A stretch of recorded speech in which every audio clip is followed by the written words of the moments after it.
and sport. And we can demonstrate, Honorable Speaker, that we have different contractors across Kenya who do the different facilities, and we can demonstrate that. And in as much as the debate has gone in that direction, I want to confirm that the Ministry of Sports adheres to the procurement law. And therefore, we have no reason to send panic to Kenyans. The contractor who is in Murang'a is a different contractor. The contractor in Kitui is different. The contractor in Bukhungu is different. The contractor in Kapkatet is different. The contractor in Kipchoge Keino is different from the contractor in Masinde Muliro and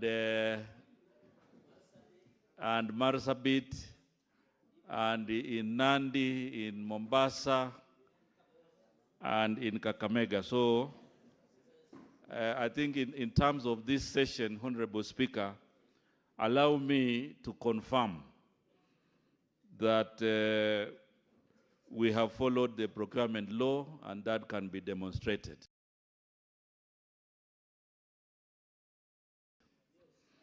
I think the other details that there was procurement of 22 billion and 29 billion, they are not facts that we can use to build a case for the Ministry of Sports. So I just wanted to make that clarity and to thank members of the Senate for this opportunity, and given another chance, we will continue to engage on matters of sports, on matters of youth affairs, and other matters that concern the ministry. Otherwise, I want to thank you most sincerely and to assure you that the reforms that His Excellency, the President, Dr. William Samoei Ruto, is doing to promote talent development across Kenya. These efforts have been unprecedented because you remember, honorable members, that for 40 years, Kenya could not even host a continental tournament. It is only during the leadership of His Excellency Dr. William Samoei Ruto that now we are back. We are back in the continental affairs. And as a ministry, we are on schedule to implement this vision and to ensure that we give opportunity to all Kenyans at the grassroots to have sports facilities where they can train, they can develop their talent, and we can make talent a source of livelihoods. Honorable Speaker, along that direction, we have equally reviewed the cash awards for different athletes so that we can make sports a fully fledged livelihood program. And we are going on to make sure that we even, maybe next time, we will come back here with a new policy and legislation that is looking at how we can commercialize sports. And again, in that policy and legislation, we are also making proposals on how we can manage the sports infrastructure across Kenya so that they can be sustainable, so that they can support generations to come, and the public can have value for money. Thank you very much, Honorable Speaker and members of the Senate. Thank you very much. Thank you. Thank you, Cabinet Secretary. No, I'm not taking any more. I'm not taking more. No, we are out of time. Cabinet Secretary, I know that was almost, yes, just order, senators, order. Order, just hear me out. Cabinet Secretary, I know that was almost your closing statement, but we still have two more questions from two senators, and I will allow the two senators, Senator Seki, and then followed by Senator Joe Newton. The last two questions. Thank you, Honorable Speaker. I think I was almost to be cut off, but I really appreciate. Honorable Speaker, I want to ask a question to the Cabinet Secretary and really want to appreciate him for answering questions well and try to be calm when sometimes we are hot in this House. Honorable Speaker, the CS for sports need to tell this House, because I think he's tried to respond to many questions in different counties, but I've not heard anything about Kajiado. Honorable Speaker, could the Cabinet Secretary tell us or tell this House what are the plans for the ministry in regards to stadiums, any sports arrangements or even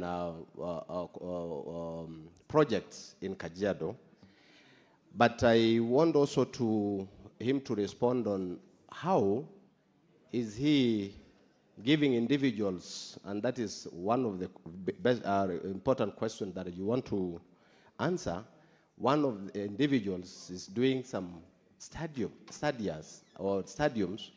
in Kajiado, constructing with government money and hand over to KFS. Is it KFF or what? Yes. And hand over them, because this last week or Saturday, we had one individual who did a study in Ngong, in Kitengela, to a tune of almost 6 million, purporting to be the ministry's money. I don't know if you have that arrangement, that funding, and I think it is good that I say this by the name State House Controller is going around doing your work. I don't know if you have that budget. Senator Seki, I want to caution you. There is no way you can drop names I withdraw of the officers. name, Withdraw. but I think you really know get it. You've got it now. The name of the person who is doing on your behalf some works. I don't know if you have that budget. So I wanted the clarification from the ministry. Is that money coming from the ministry? Because he was ready to launch a stadium, Kitengela Stadium, to your department just recently. So we wanted to do that, to get that clarification, because these are public funds, because there is no one individual who can have more than 7 million to put on a public field or even stadium without the ministry. So I wanted that clarification, Honorable Speaker. Senator Joe Newton. Mr. Speaker, I thank you for giving me this opportunity.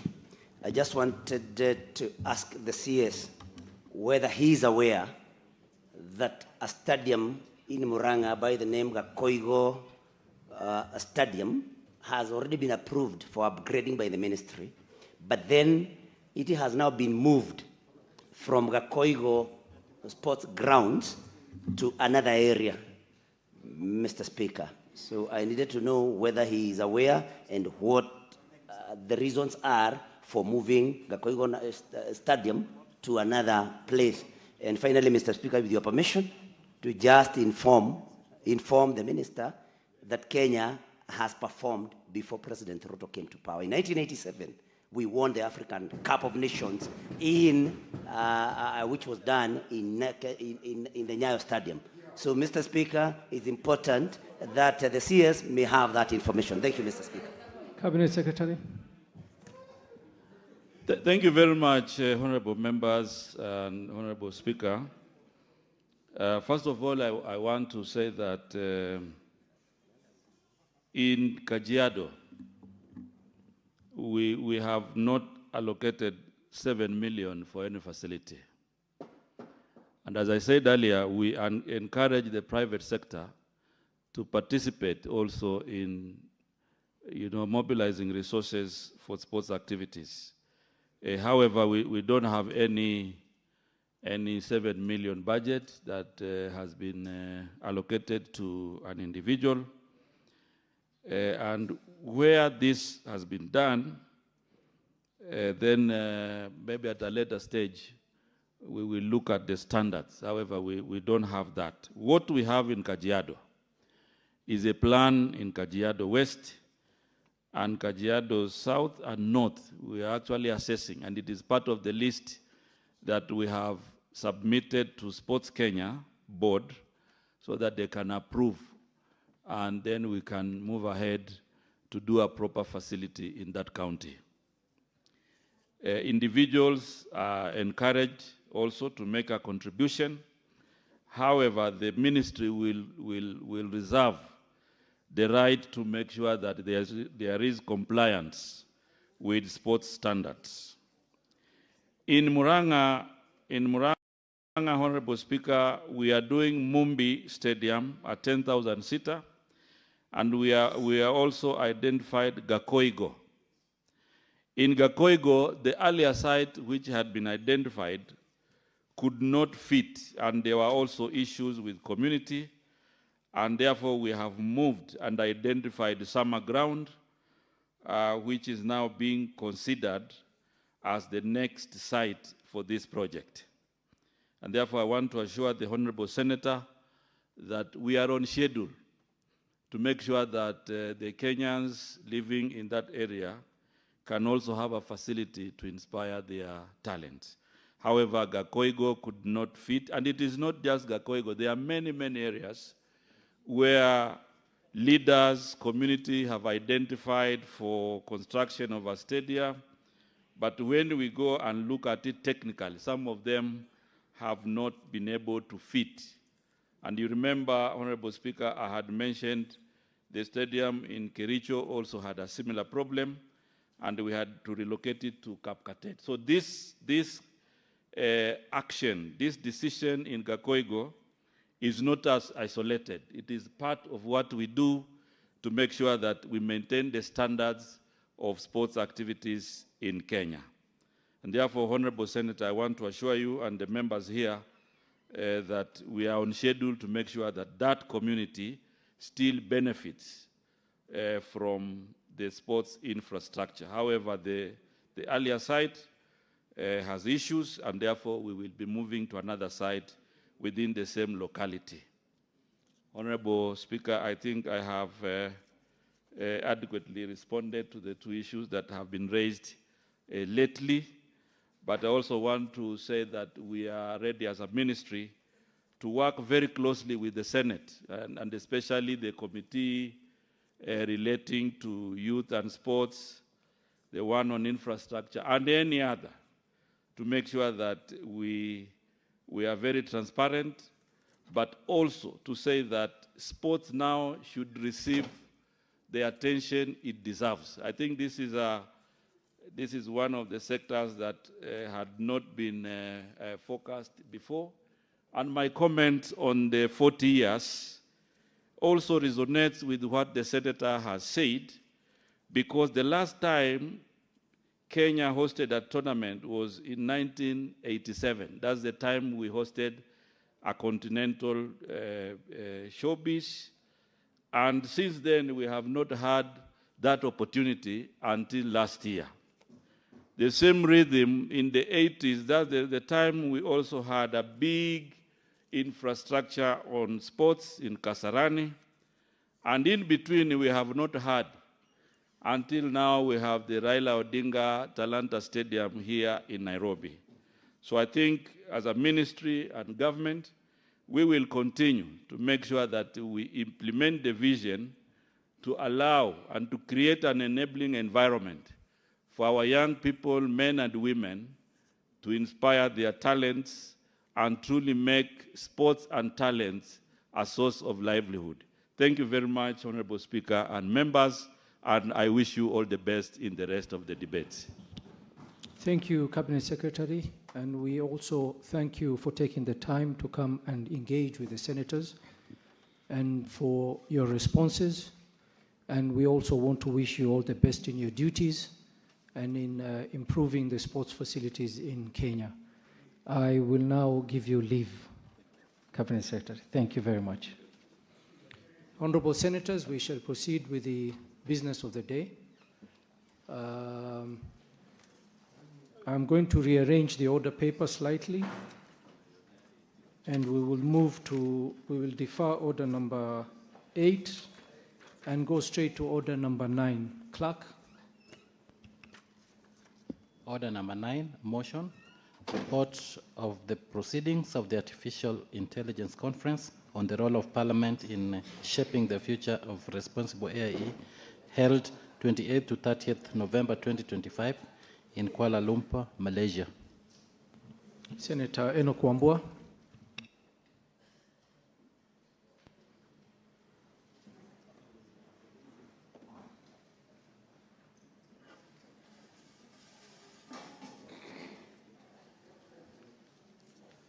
I thank you, Mr. Speaker, for this opportunity to prosecute the order captured as order number 9 in the order paper today. Mr. Speaker, I beg to move that the Senate notes the report of the proceedings of the Artificial Intelligence Conference on the role of Parliament in shaping the future of responsible AI, held between 28th to 30th November 2025 in Kuala Lumpur, Malaysia, which report, Mr. Speaker, was laid on the table of the Senate on Tuesday, 24th February 2026.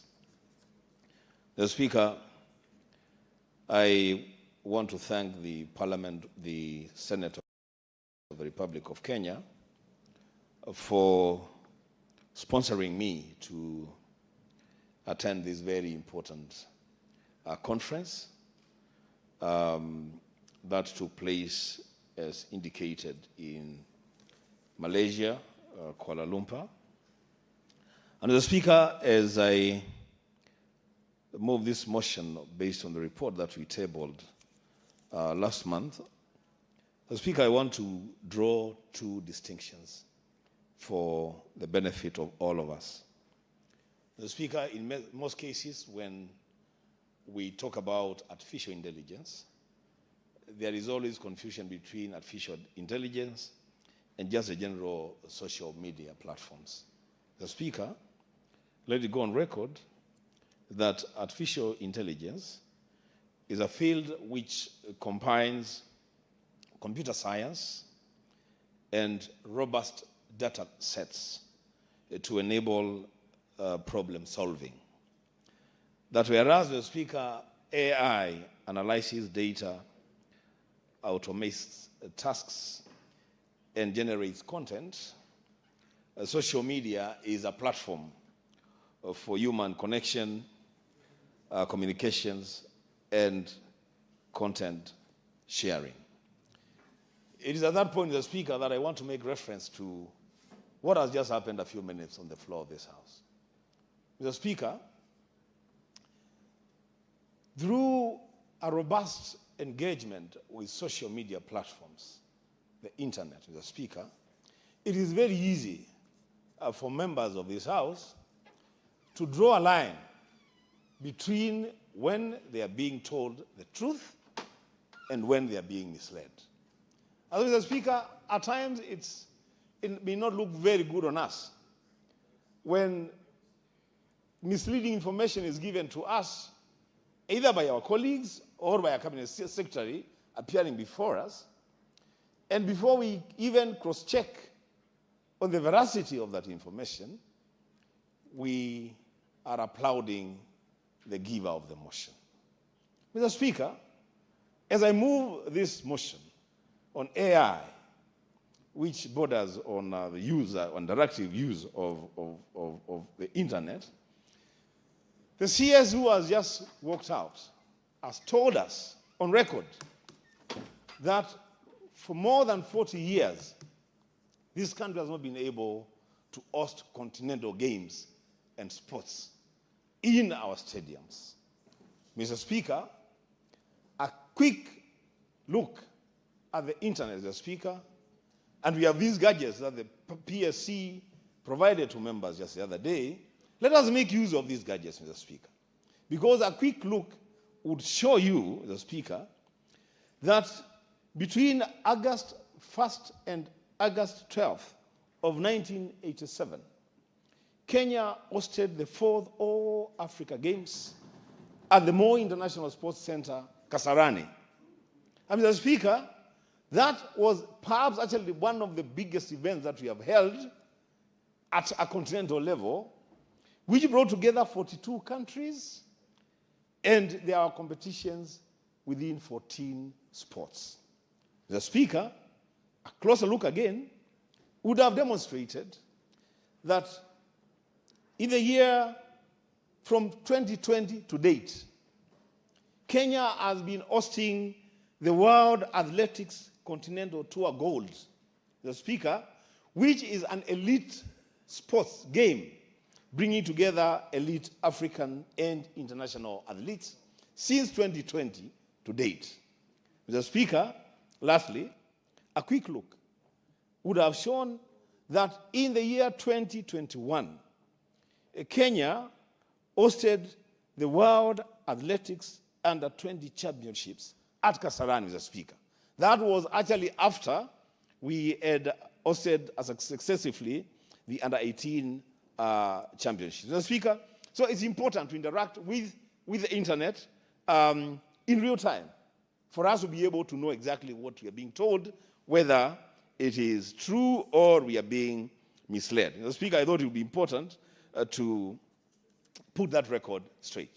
So, Mr. Speaker, going back to the conference that we had in Kuala Lumpur, Mr. Speaker, that conference was on the role of Parliament in shaping the future of responsible AI, which was organized by the Interparliamentary Union, the Commonwealth Parliamentary Association, and the United Nations Development Program, and the Parliament of Malaysia, Mr. Speaker. Mr. Speaker, during that conference, participants, Mr. Speaker, were very, very keen on examining how parliaments can guide the development, governance, and oversight of artificial intelligence in a manner that upholds human rights, advances sustainable development, and protects democratic institutions. Mr. Speaker, at the conference, there were concerns, and these concerns are even real today. That, Mr. Speaker, one of the biggest concerns that was raised at the conference was how power of artificial intelligence has been concentrated within big companies and small number of countries. The Speaker, at the conference, there were concerns that the big tech companies, the 7 big tech companies, NVIDIA, Microsoft, Alphabet, Amazon, Meta, Apple, and Tesla, have really taken over the development of infrastructure and models for AI, and that everybody else, the small tech companies and countries with economies under transition, are struggling to play catch-up with the advancements in AI. And so, Mr. Speaker, at the conference, there was concern that there will be need for parliaments, especially parliaments in the global south, to take a more keen role and interest in the development of AI for use within the chambers, Mr. Speaker, in the parliaments, for use, Mr. Speaker, even with interactions with the populations of the people that we represent in our parliaments. Mr. Speaker, the speakers explained that AI is already changing politics, Mr. Speaker, and public life, including through AI-generated content used in election campaigns. Mr. Speaker, we are about to get into some serious electioneering period. And I want to call upon my colleagues, including Dr. Boni Ahlwale. Where we are going as leaders in this country,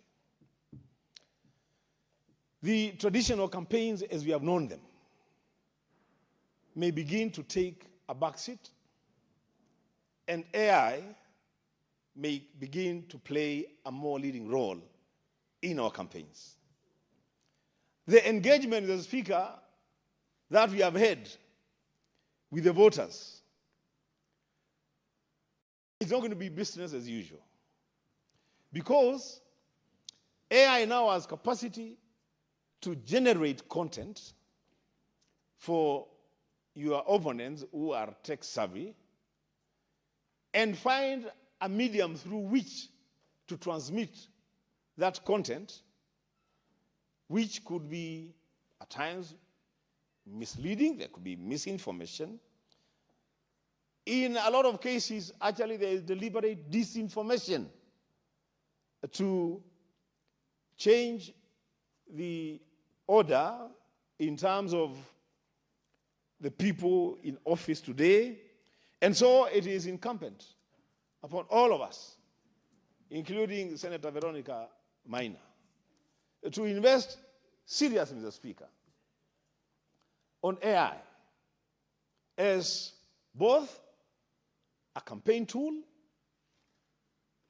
again, as a model through which we do our parliamentary work. And the Speaker, I've just demonstrated how easy it is to identify true information and misinformation and disinformation just by the touch of the button. Now, Speaker, I would want to invite my colleagues in their free time, or even now because we have gadgets before us, to look at the effect of AI in the elections held in Ireland, in Netherlands, and the United States of America, Mr. Speaker. It can make it harder, Mr. Speaker, for voters to know exactly what the truth is in these campaigns.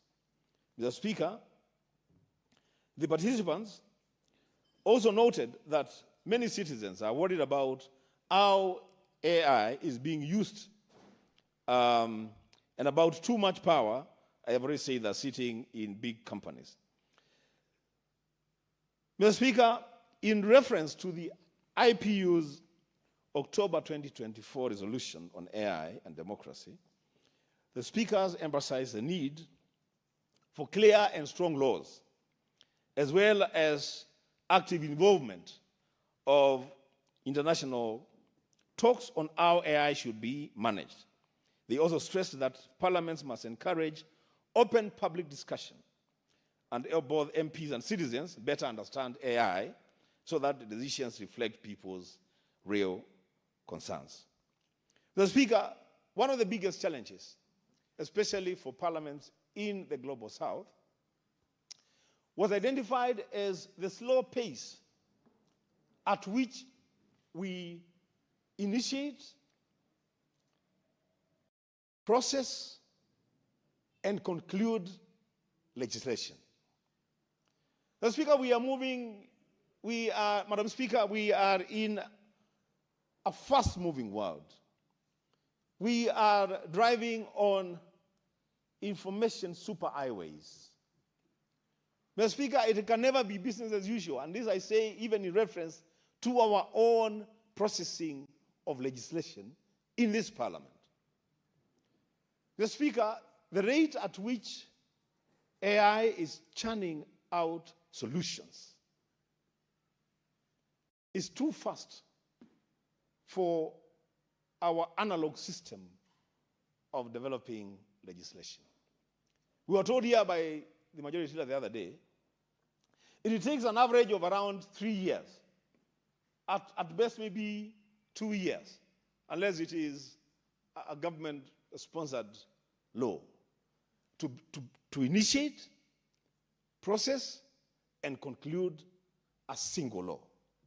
Madam Speaker, by the time you are going through those processes, if that is a process of managing the effectiveness of responsible AI, by the time it is two years down the line, Madam Speaker, the model for which you were legislating is in the archives.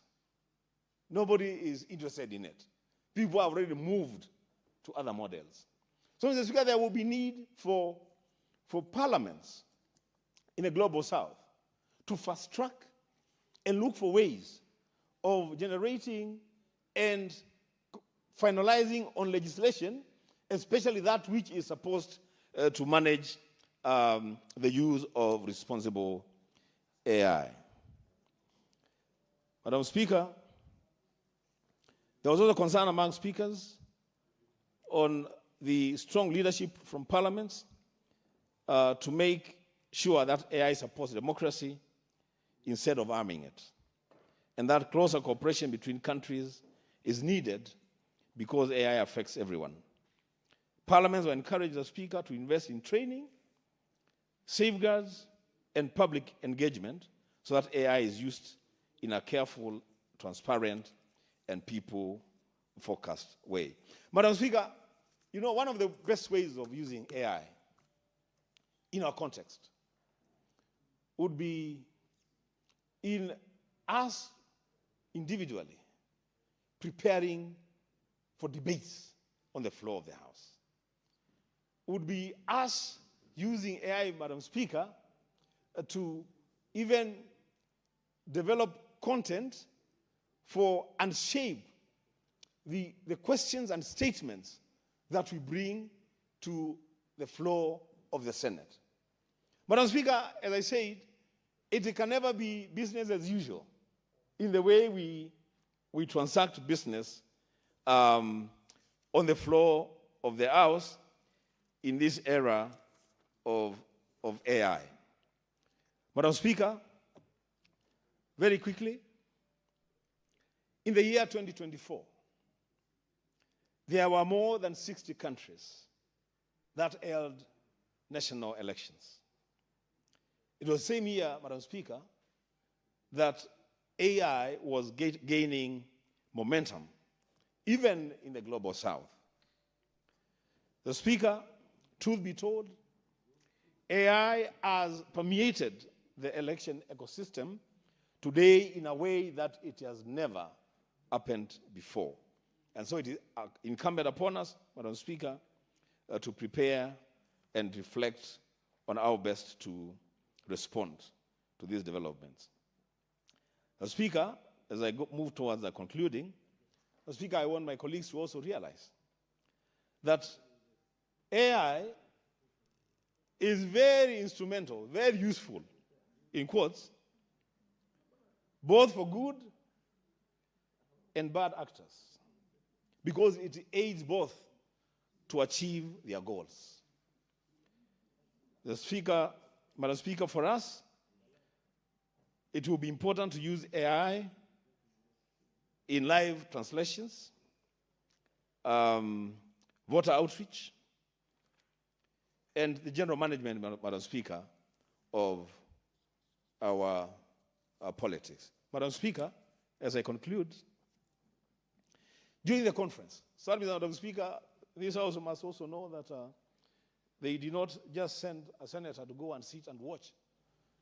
Madam Speaker, I went there and I participated in the conference, and very, very robustly, Madam Speaker. And during the conference, members of the Kenyan delegation were actively involved in the deliberations that greatly enriched the resolutions.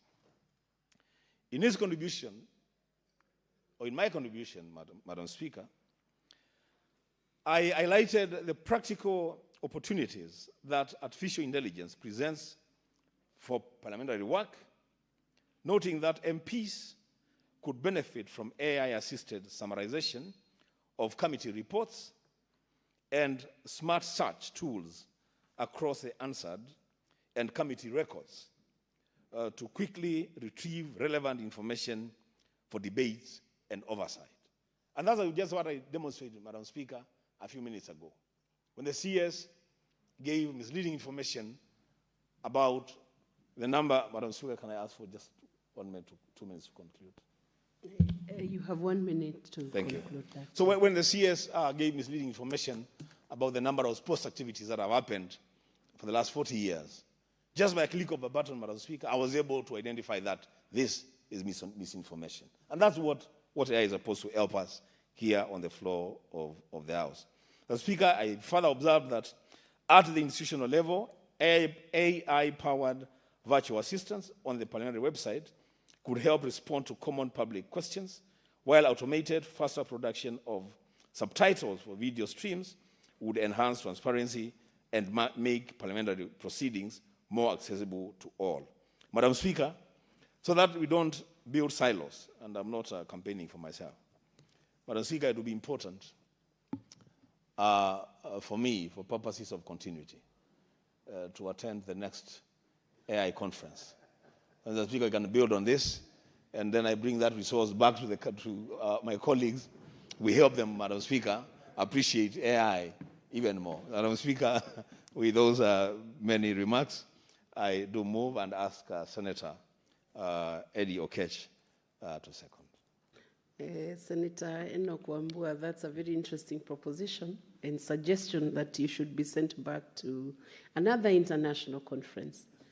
I hope the next AI conference will be in Kisumu City or Muranga, yes, so that you can equally have the same zeal and enthusiasm to attend a conference which is held locally to support the AI narrative. Thank you. Senator Eddie Okech. Eddie Okech, you're also Senator Geshero, right? Yes, yes. Okay, you may proceed now. Yes, I am Senator Eddie Gisheru Okech, proudly so.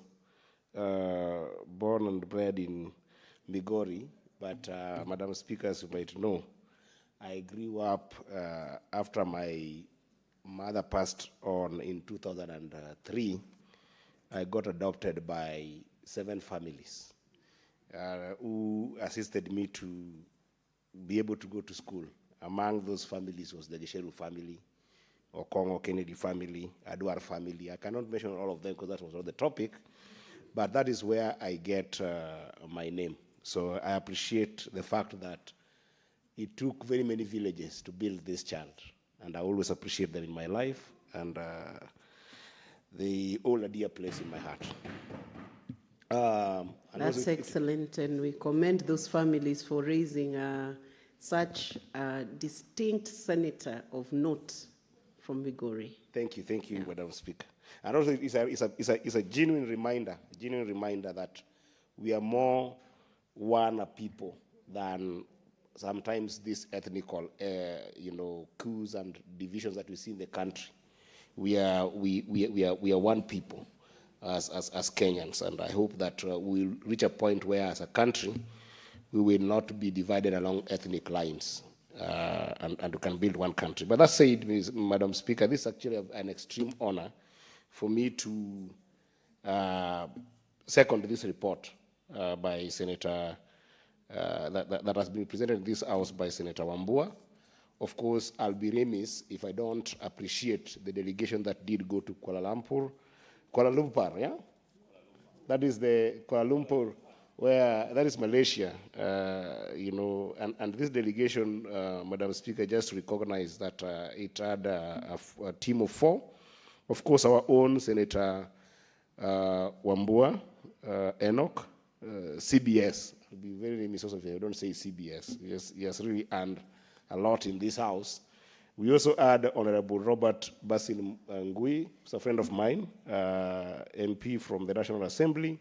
And they were also accompanied by our able team from the Secretariat, Madam Marlene Ayiro from National Assembly.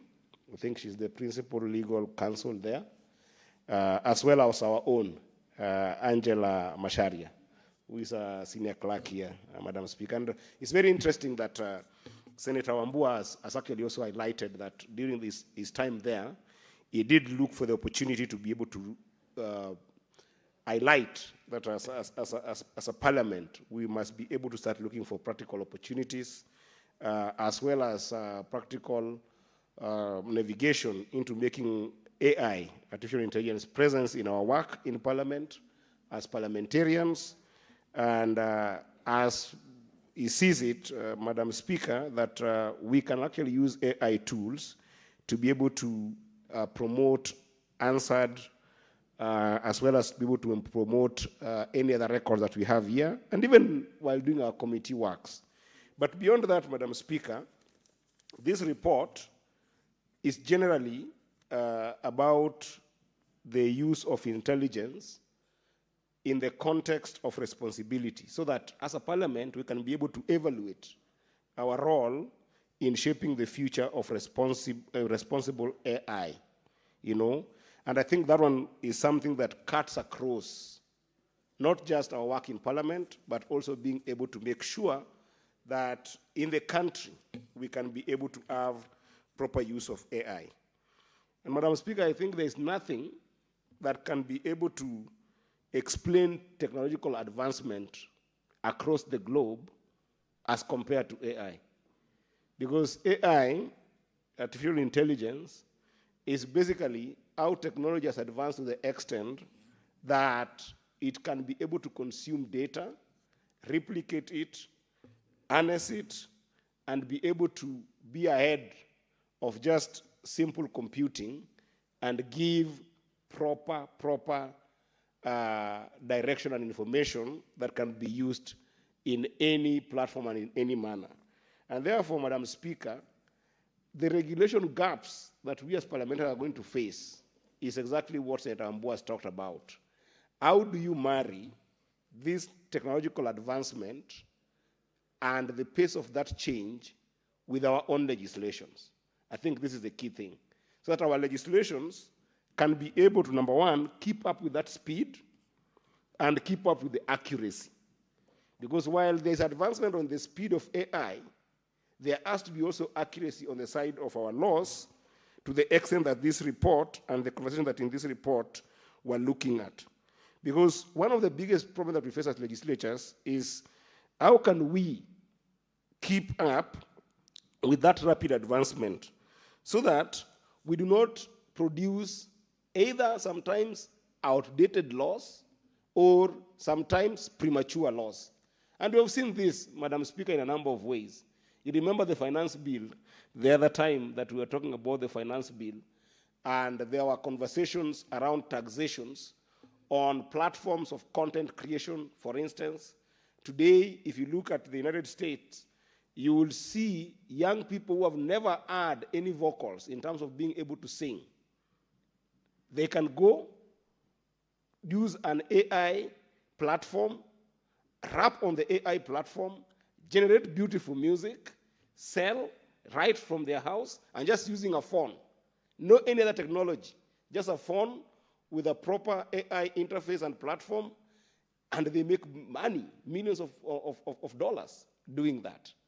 So you'll find that in our country, because we are not keeping up with that pace of change, you might want to move in an outdated manner, or sometimes in a premature manner, to tax that platform without knowing the basics, and then before you realize, you are having problems with young people, the so-called Gen Zs.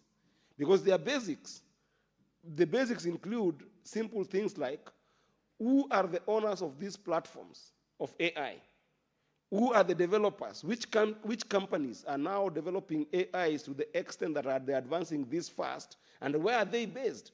If Meta, for instance, Madam Speaker, is developing AIs that are based in Ireland, would you not want laws as legislators to make sure that instead of taxing a young person, like maybe let's say Chipukizi or Aziad or Eric Omondi, who is just using this AI because they are also keep catching up with the simple technology that they are consuming, instead of taxing them, maybe you might want to advance into thinking about where are these companies based in terms of their corporate tax responsibility, and then require legislations that would attract them to come to our country and then be able to responsibly tax them and responsibly put in place regulations that will make them use AI in a more responsible manner, including being able to hold them accountable and being able to ensure transparency in the data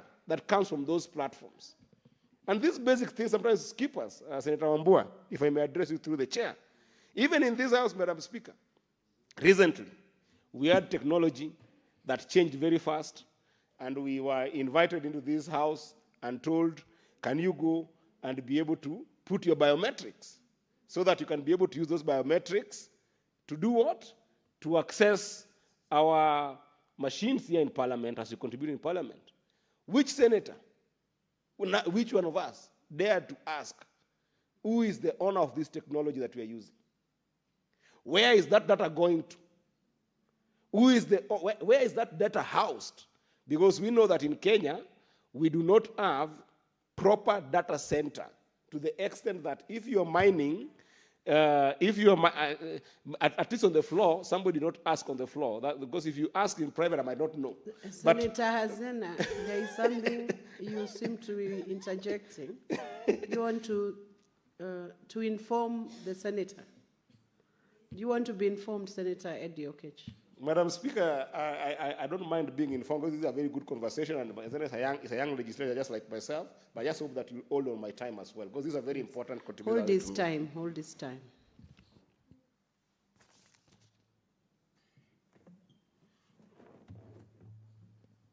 Thank you, Madam Speaker. It was rather a point of information. The Honorable Senator for Migori had asked if any senator had questioned where our data was going as far as the new devices installed are concerned. And I just wanted to inform him that I had asked, but there was no clear information as to where our data was going. Thank you. Thank you. I believe you are duly informed. And Secretariat, that was a serious inquiry. So it's important. These are senators of the Republic of Kenya.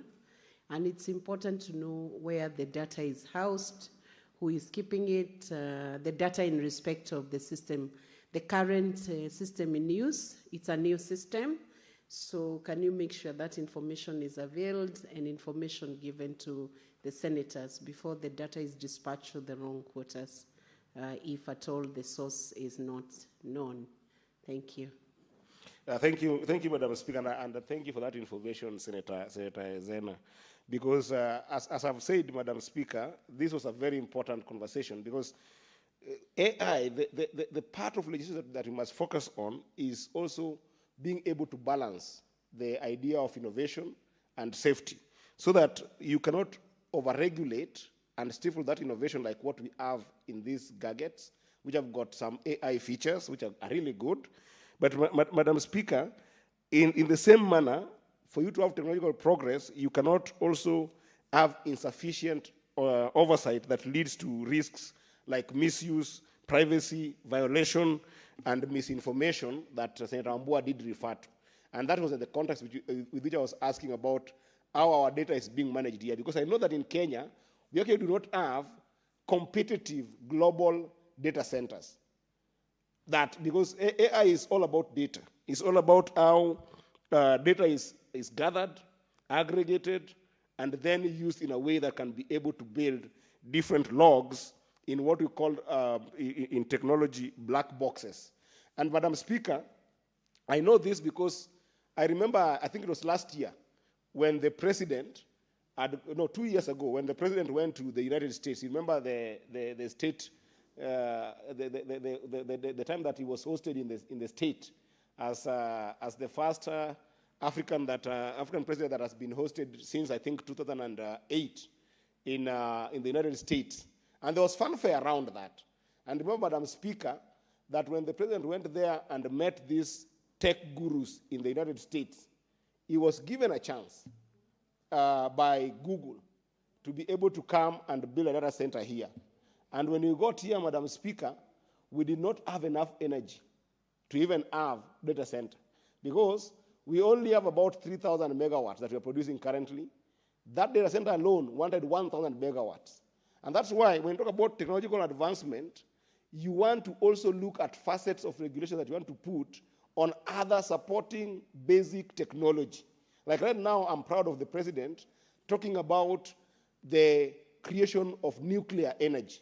Because the nuclear energy, if it is created in this country, Madam Speaker, then we can have opportunity of producing about 10,000 megawatts in our country. With that 10,000 megawatts, then you can be able to guarantee building data centers that can be able to accommodate even as one company to start building AI, to start building data centers in our country.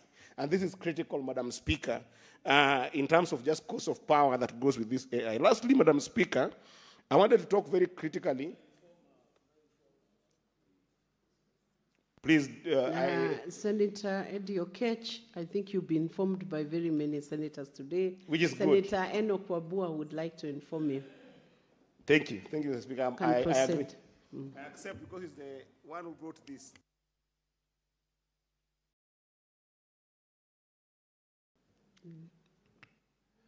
Madam Speaker, as Senator Eddie said, and you have also alluded to, this is a very important conversation. You know, he has said that the President William Ruto was the first African head of state to be hosted by an American president for the last 8 years. Now, so I just went in there, Madam Speaker, and checked. And it tells me that President William Ruto of Kenya is recognized as the first African head of state to be accorded an official state visit to the United States in over 15 years. And that it was the first state visit by an African leader since 2008, when Ghanaian President John Kufuor was hosted by President George W. Bush. I thank you, Madam Speaker. Thank you. That's important information. You may proceed, Senator Eddie. You see where I should go to the next one. I think I'm just... Give Senator Eddie the mic, please.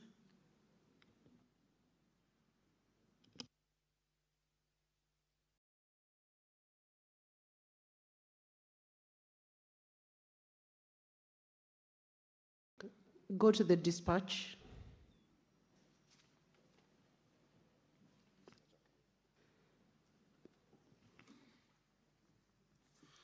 Madam Speaker, I appreciate that information from Senator Wambua, and I think we are consistent because I said that it was given that unofficial state visit since 2008, and I think that was consistent. When the President of Ghana was given the same kind of support. And I think I was saying it in the context that, Madam Speaker, on my last point, that I was putting this in the context that when you look at this report and the conversations that were going on there, you quickly realize that AI development is actually a global agenda, so that if you have got inconsistency in regulations at a global level and not having a platform to have that cross-border harmonization of our laws with what global laws look like, then, Madam Speaker, you can get into a lot of problems in terms of just cross-border jurisdiction compliances, as well as just the scale with which you can be able to advance your technology. So it's important that for us to be able to look at how AI is being developed in our country from what the conversations that were there. And I really hope that legislators will read that report, because there are some very good conversations there, Madam Speaker, that can be able to help us deal with our lack of capacity, just in terms of the regulatory frameworks. That includes the bodies that we need to put in place that can be able to look at those regulations, that can be able to look at how we can be able to advance the technical expert that we have in the country, including sometimes even having serious audit functions. Madam Speaker, Senator Wambua just talked about possibility of elections coming in a way that people can even start using homograms in AI to be able to talk to each other. But that is even less important. It is important, but less important by even possibly having a possibility of IBC procuring, gadgets that are using AI. If you don't assess it, Madam Speaker, and you don't have bodies that can be able to look at even the audit functions of those kind of systems, that can be able to ensure there is proper audit trails of those systems, then you can have a seriously bungled election that will also look seriously very okay, seriously very fair. Because if you do not have those bodies put in place, the effectiveness of managing that AI systems can be very complicated. So these are very, very, very serious information and a very serious report that I hope that this House will take seriously, and if possible, read that entire report, support it, analyze it to the extent that can even help us to work on reviewing our data protection laws and ensuring that data is not something that we're just taking in respect of data privacy conversations. Let him have 1 minute to finish that statement, please. Yeah, so I was saying that look at it as members of parliament, not just in terms of looking at how data systems and data privacy is becoming a conversation that we all used to, especially because we are looking at training on data privacy matters. But I want us to also look at this report in terms of creating serious path of dealing with all conflict of interests in our data laws, both in terms of acquisition of technology from abroad, but also giving ourselves opportunities to create laws that can allow for creating our own technology that can beat AI, as well as can be able to ensure that we've got condition or preconditions of takeoff with AI development in our country. So this, I not only support this report and second it, but I also really appreciate the fact that this team brought it to this House and engaged in that for conversation, and I hope they can engage in more. And next time, take some of us also with you, leader, to kind of go also and gather some knowledge in those platforms. I thank you, Madam Speaker. Thank you, Senator Eddie Gishero. Okay. Honorable Senators, I propose the question that the Senate notes the report of the proceedings of the Artificial Intelligence AI Conference on the role of Parliament in shaping the future of responsible AI, held from 28th to 30th November 2025 in Kuala Lumpur, Malaysia, laid on the table of Senate on Tuesday, 24th February 2026. And Honorable Senators, it's now time for you to make contributions to this motion. Thank you.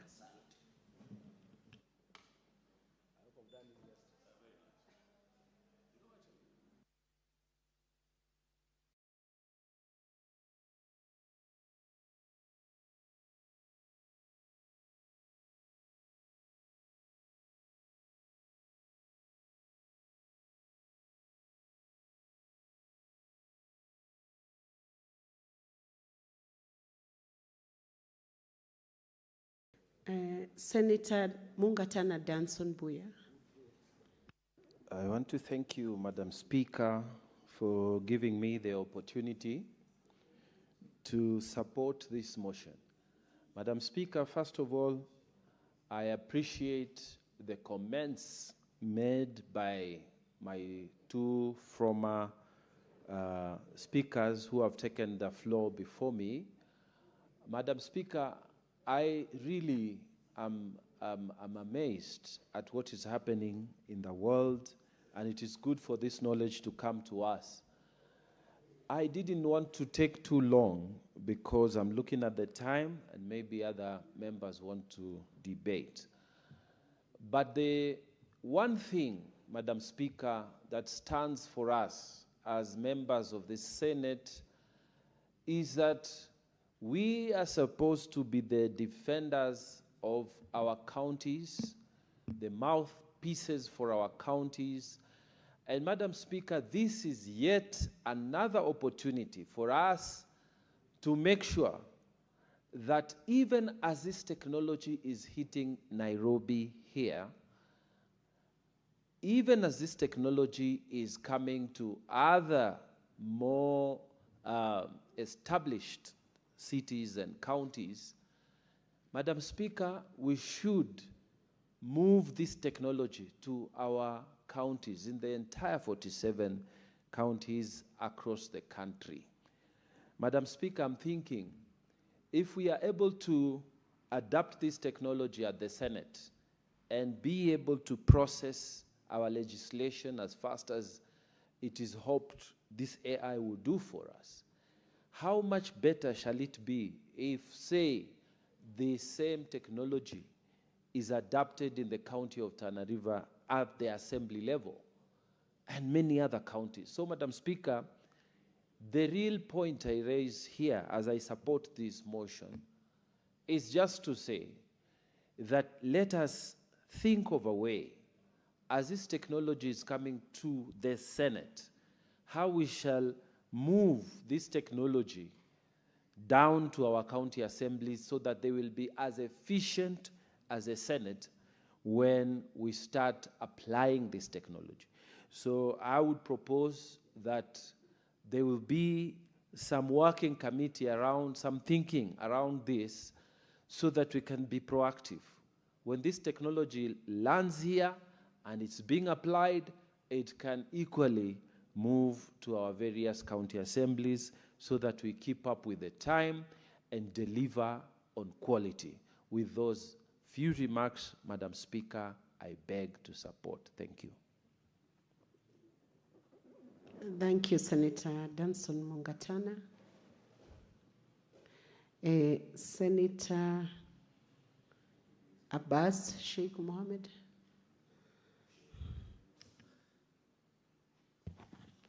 Thank you, Madam Speaker.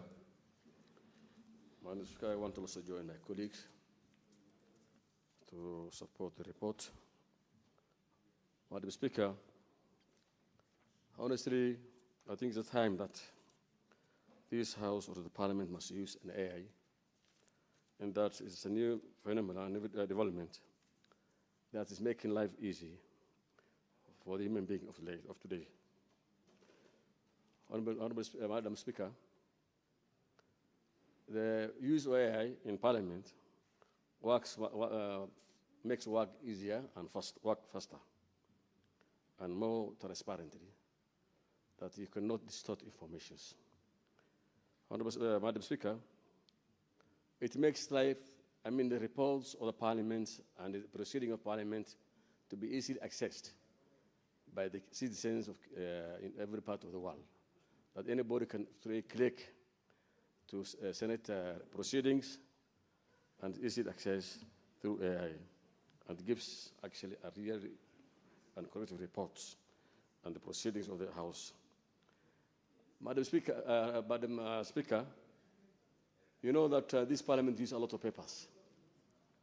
You see the amount of papers that are being used in writing reports, in writing proceedings, actually is enormous. And I think the more papers you use, we cut more trees to get more papers. But the use of AI will manage at least to minimize the unnecessary papers that we're using in this House to write reports, proceedings, and minutes and all these things. And therefore, AI helps even to conserve the environment so that we don't cut more trees to get papers. Madam Speaker, instead of the public going to libraries to seek what Parliament is actually, the activities of Parliament and the reports of Parliament and the proceeding of Parliament, it makes it for the public easily to access through AI all our proceedings. And therefore, it advantages the public also so they can be able to monitor whatever we are doing in this House. It's also easy to translate the debates for the public. You can use every language that you want to use. The shortest time possible, you'll be able to, at least, even if you want to, maybe I can use Somali, so at least I can be able to access the AI through AI to get the report. And therefore, AI in this House will make a lot of changes, especially, again, filing of documents. Could be required to file huge libraries and houses and rooms to file documents in this House or any other place in Parliament. But with the use of AI, I think we will use and easily click, and you lose less space and less papers and less storage. And what I think is, these reports that we are writing, these proceedings, engage the member of the staff, the secretariat so much. But by use of AI, I think life will be simple for our staff. That they will have shorter time and less workload to be writing so many documents. Speaker.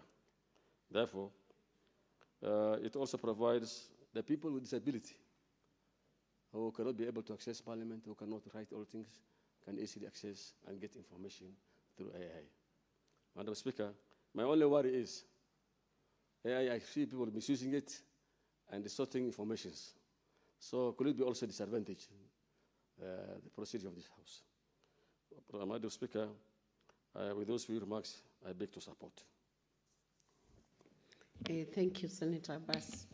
Maybe because there was a question on whether the data that has been collected for use in Senate from the senators is safe regarding the new system that has been installed and is under use right now. Maybe I wish to bring to the attention of senators of communication from the Office of the Clerk that was dispatched on 10th February 2026 under reference SEN DLPS stroke CORR stroke 2026 stroke 02, and it was addressed to all the honorable senators. And let me just highlight three parts of that communication on the lawful basis of the data that is being collected from senators, that the processing is undertaken in accordance with the Data Protection Act 2019 and justified under performance of a public function vested in the Senate or senators' explicit consent where applicable, and on data storage and security, which I believe Senator Dioket should have been here to hear this, but I see Senator Hezena is here, so she will note and make sure that it's also brought to the attention of Senator Eddie Okech. All biometric data will be encrypted both at rest and in transmission and stored on secure local servers within the Senate Information Communication Technology, ICT infrastructure. That's important. It's stored within the local servers and accessed only by authorized officers with role-based credentials and audit tracking. And on data retention, information will be retained only for the senator's term for as long as necessary for the above purpose and will then be permanently deleted. And finally, on data sharing, the data will not be shared outside the Senate or with third parties except one, with an approved technology provider under a binding data processing agreement, or two, when required by law or court order. I hope that serves the assurance that senators have asked in respect of the system for which I have personally given my biometrics just before I entered Senate today, and I believe many of you have also given your biometrics towards that effect. But for the full purport and content of that memo, the clerk can resupply it and even post it again on the Senate business page where senators can read the content of that communication. Thank you. Senator Ombwa.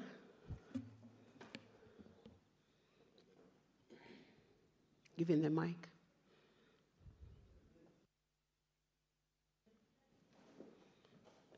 No, not yet, not yet. He's just intervening on the communication. Okay. Why are you so... Don't be very easily agitated in this age of AI. It might catch you on the wrong side of it. No, Madam Speaker, it's about that communication. I'm not replying yet. I'm here.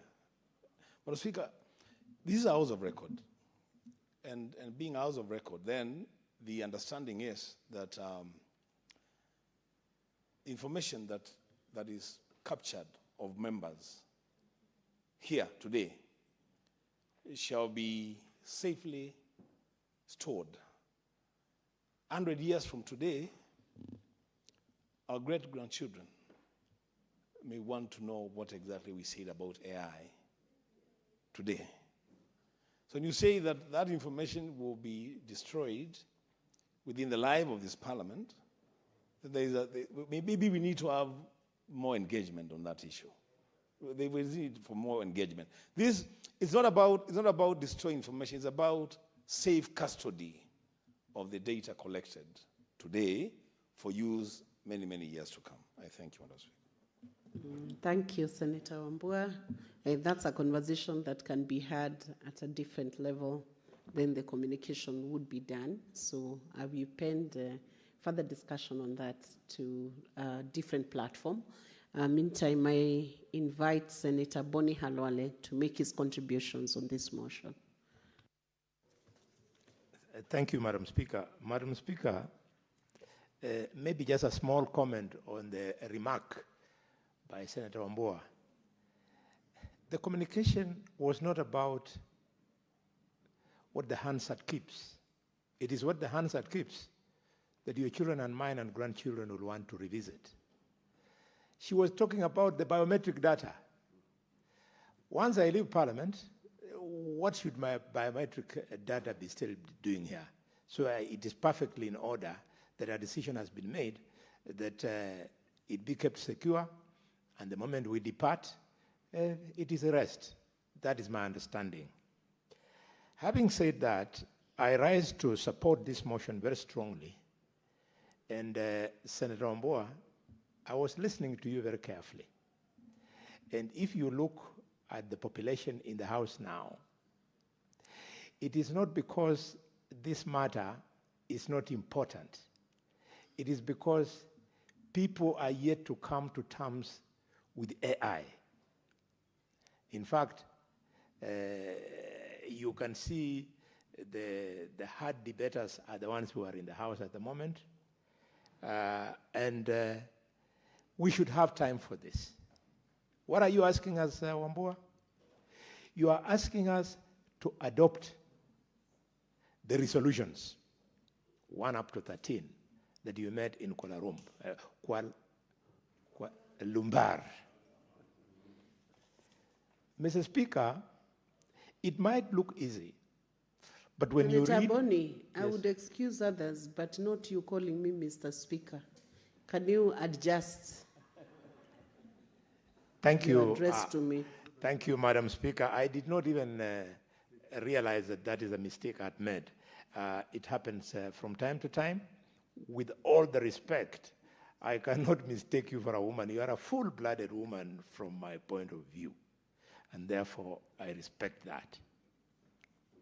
Madam Speaker, the 13 resolutions that have been arrived at in this conference, the fact that we took only 2 members of Parliament, one from the National Assembly and our brother here, Senator Wambua, is further evidence that even Parliament by itself doesn't understand the importance of AI.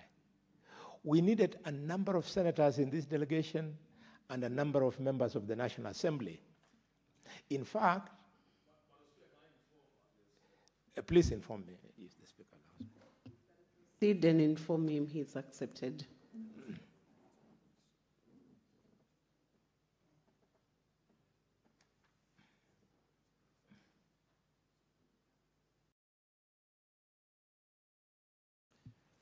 Thank you, Madam Speaker. Senator Boni Halwale, through the Speaker.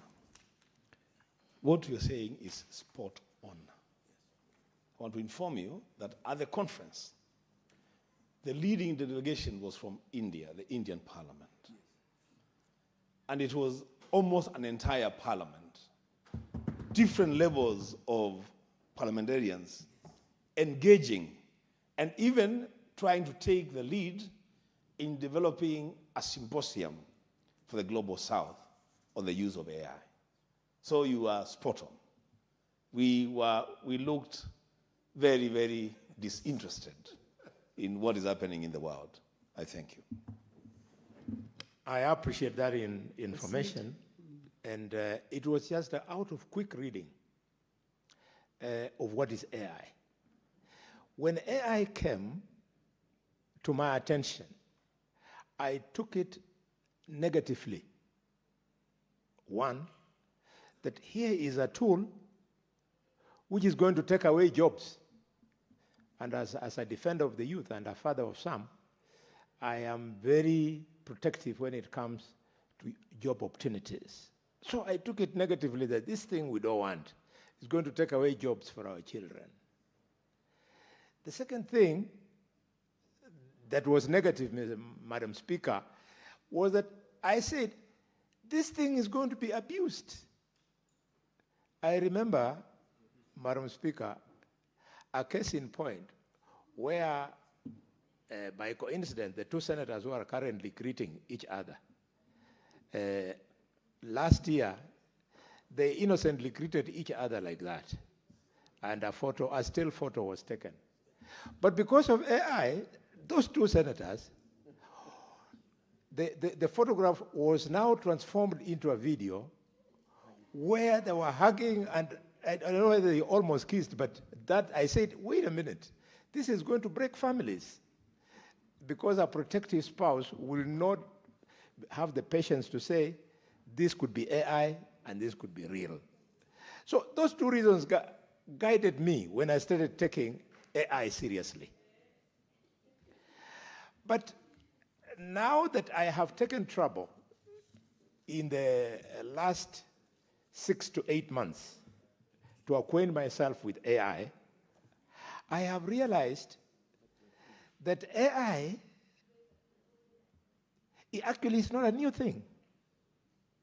AI was discovered by a computer scientist who was a cognitive scientist by the name of John McCarthy, an American, born 1927, died in 2011.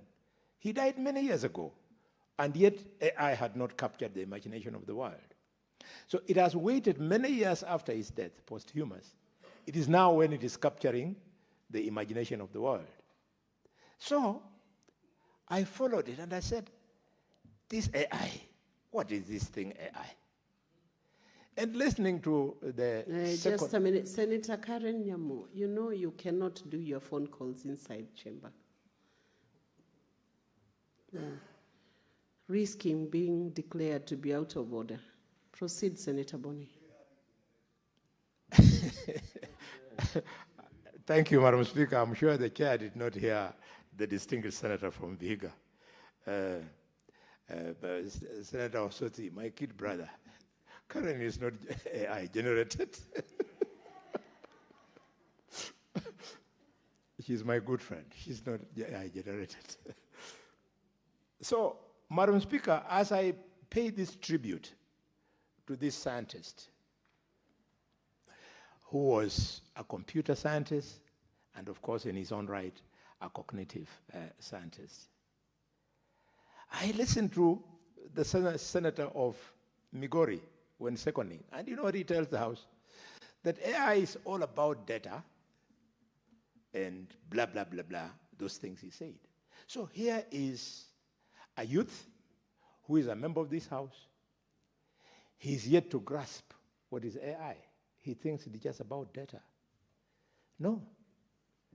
AI, the essence is that AI is an innovation where computers and machines can simulate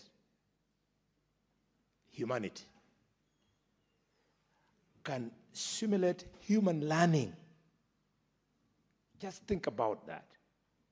A computer sits there and can simulate Senator Osothi's capacity to learn and flow with him. It can, Madam Speaker, simulate human comprehension. Comprehension. Imagine the distinguished senator of Tana River. He has the capacity based on his own intelligence quotient that enables him to comprehend things. Now here comes a computer or a machine that then simulates the senator. What's more, it can simulate problem solving and decision making. It can even simulate my creativity. In areas where I think I'm creative, it can simulate me at par. And what's more scary is that AI can simulate human autonomy. By our very nature, the senator of Kisii, Senator Onyonga, is autonomous. And I cannot simulate him, but AI can. So we are walking into a space, I was saying these things just to make this point. We are walking into a space, Senator Wambua, over and above your resolutions. We should form a special committee, a joint parliamentary committee, to now think around AI. I see that we will need a computer scientist, and there are many now from the university, up to and including my son, who is also a computer scientist. He's a youth. He would be glad if you gave him a job. Yeah. Each committee would need a computer scientist. You know what they say at the School of Humanity at Harvard?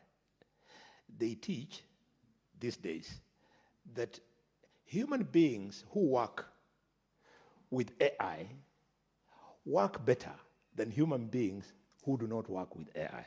So that being the case, every committee should have a computer scientist who will be able to support the committee with AI.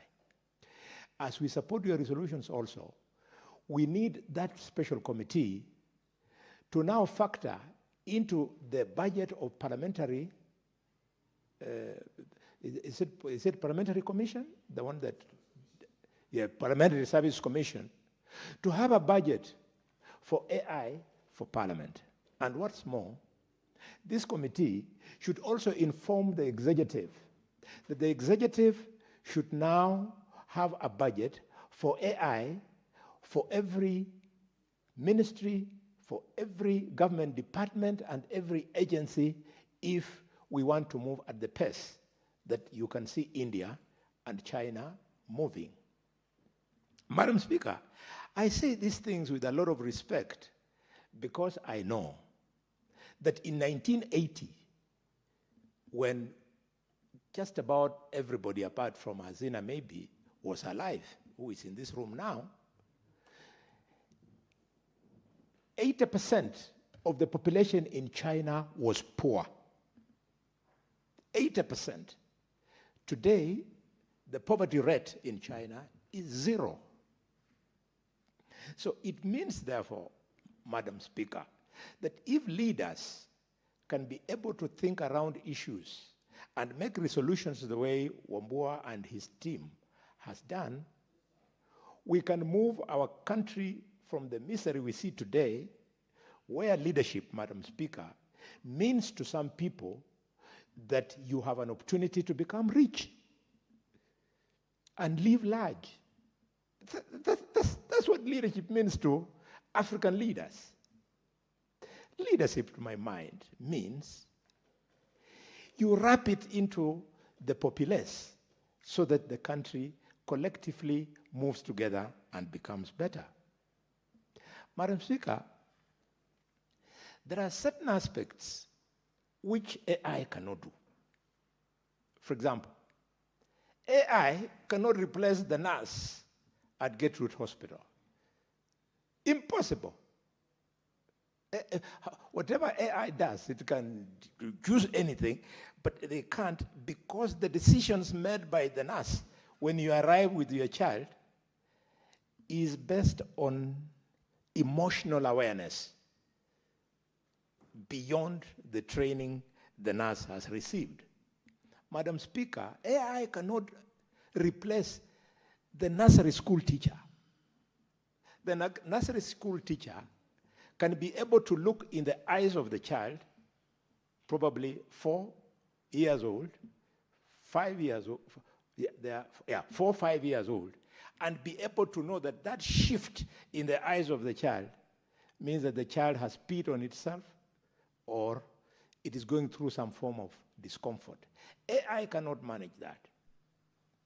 What is more, we have certain trades, mainly in the field of engineering, which AI cannot simulate. AI cannot simulate me, with just 2 minutes. AI cannot simulate a surgeon. Senator Boni, you have half a minute to just finish that sentence so we hear the thinking of I just wanted to leaders. acknowledge that AI cannot simulate a surgeon, because a surgeon, when you open the patient, you go in, you start making decisions once the patient is bleeding to death. The moment you open a patient, you are starting to kill that patient. So you make decisions meant for you to solve the problem and come out with the disease out and the patient still alive. Thank you, Mr. Speaker. I overwhelmingly support this report. Thank you, Senator Boni, for those thoughts and contribution. You truly do have, your submissions have a good sync with the AI and the capacity of AI to simulate Senator Onyonka and its ability to become a Sunday school teacher or a nurse or nursery school teacher. Senator Lemaltian Hezena can bring the women leaders' perspective to the subject of AI. Thank you, Madam Speaker. And I heard Boni calling, Senator Boni Halwale calling you Mr. Speaker. Finally, it is good to note that he can potentially see both genders being equally fit to be equal leaders. Madam Speaker, it is indeed true that the possibilities of AI are limitless. We have had very serious questions as far as data is concerned. The use of our data, the extraction of our data. We had a company the other day getting several thousands of Kenyans queuing to collect some data related to their eyeballs, and that was such a huge risk to our country. But Madam Speaker, we also understand that AI has so much potential to help the youth of our country. The missing link, however, is the fact that we have, the whole world is talking about the exponential potential that AI has, but nobody is really realizing that many parts of our country are still lagging behind. We are not connected, there is no electricity, there is no internet, but the world has advanced too fast in the cities and the capital, the major capitals, leaving behind the rest of the world, especially in many parts of Africa. Madam Speaker, it is important that all ministries within our country work together in a collaborative effort to ensure that different aspects of different ministries come together to ensure that there is an interlinkage in ensuring that there is a smooth and efficient transition from one sector to the other and to be able to catch up with the rest of the world. Madam Speaker, there is also the issue of there are very many advancements that have happened globally as far as AI is concerned. We have also seen the creative economy growing because of AI. Many young people are employed through AI.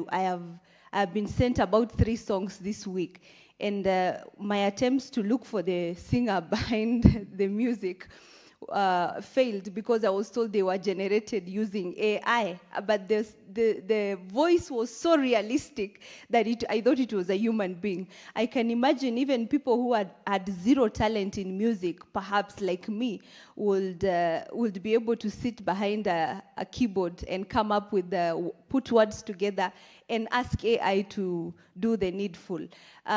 We have also seen issues like the marketing industry has expanded hugely because of AI.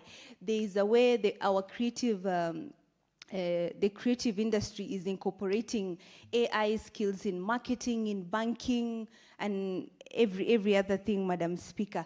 We have seen the growth in the movie industry because of AI. However, there are downfalls to every good thing has a bad side. And we are seeing also exploitation through the AI, and it has actually fueled cyberbullying, whereby we have fake videos created to sell a certain narrative. We have words being put into people's mouth. You will see a video of Madam Speaker addressing the people of Moranga, saying a completely opposite thing than what she meant. Very soon we will see somebody resigning, even maybe from the presidency, using AI, and that is such a huge risk to this country, Madam Speaker. However, and this would call for regulation in the sector.